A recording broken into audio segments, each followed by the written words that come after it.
കാരണം ദിലീപേട്ടന്റെ കോമഡീസ് ആളുകൾ പറയുന്നു അത് കുറച്ചും കൂടെ അന്നത്തെ കാലത്തുള്ള ഇന്ന് അത് വർക്ക് ആവുന്നില്ല എന്നുള്ള രീതിയിലേക്ക് വരുന്നുണ്ട്. മേ ബി ആളുകൾ പറയണ എന്താന്ന് എനിക്ക് അറിയില്ല.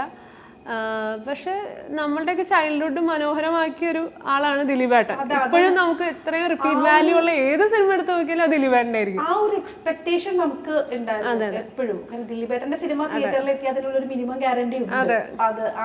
അത് എനിക്ക് തോന്നുന്നു ദിലീപേട്ടന്റെ കുറ്റമോ അല്ലെങ്കിൽ ആളുടെ ഒരു ഇതുകൊണ്ടാണെന്ന് എനിക്ക് തോന്നുന്നില്ല. കാര്യം ഇപ്പോൾ വളരെ പണ്ടത്തെ വലിയ വലിയ പല ഡയറക്ടേഴ്സിൻ്റെ മൂവീസും വലിയ വലിയ പല ആക്ടേഴ്സിൻ്റെ മൂവീസും ഇപ്പോഴും ചിലതൊന്നും വിജയിക്കുന്നില്ല, ചിലത് എന്താ പറയുക അടുപ്പിച്ചടുപ്പിച്ച് ഫ്ലോപ്പ് ആവുന്നുണ്ട്.